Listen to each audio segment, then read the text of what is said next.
Hello மக்களே.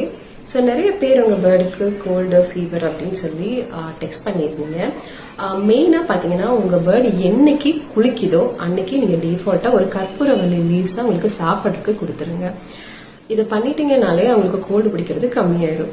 So gold and fever எப்படி கண்டுபிடிக்கலாம்னா அவங்க தும்முவாங்க, அடிக்கடி தும்முவாங்க. ஒருவேளை ஃபீவர் இருந்துச்சுன்னா உங்க பேர்டை இந்த மாதிரி இப்படி தொட்டு பாருங்க, இப்படி பிடிச்சு பாருங்க, அவங்க நடுங்குறாங்களா அப்படின்னு ஃபீல் ஆகும். சோ அவங்க நடுங்குனாங்கன்னா தான் ஃபீவர், இல்லாட்டினா அவங்க நார்மலா தான் இருக்காங்கன்னு அர்த்தம். இல்ல என் பேர்டு கற்பூரவள்ளி லீவ்ஸ் எல்லாம் சாப்பிட்டு பழக்கம் கிடையாது அப்படின்னா என்ன பண்ணுங்க, அவங்க குடிக்கிற தண்ணி இருக்கு இல்லையா, தண்ணியில கற்பூரவள்ளி லீவ்ஸ மேஷ் பண்ணிடுங்க. நல்லா பிழிஞ்சு எடுத்துட்டீங்கன்னா அதோட சாறு இருக்கும், அந்த இலையோடய கூட அந்த தண்ணியில போட்டு வச்சிடலாம். அதுக்கப்புறம் நாட்டு மஞ்சள் ஒரே ஒரு பிஞ்ச் லைட்டா இப்படி எடுத்து போட்டு கலந்து விட்டுருங்க.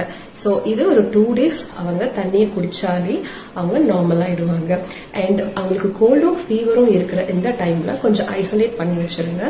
ஒரு பெட்ஷீட் மாதிரி அவங்க கேஜை கவர் பண்ணி வச்சிருங்க. ஏன்னா கொஞ்சம் வார்ம் டெம்பரேச்சர் பிளஸ் அவங்களுக்கு ப்ராப்பர் ஸ்லீப் இருந்துச்சுன்னா அவங்க சீக்கிரமாவே குணமாயிருவாங்க.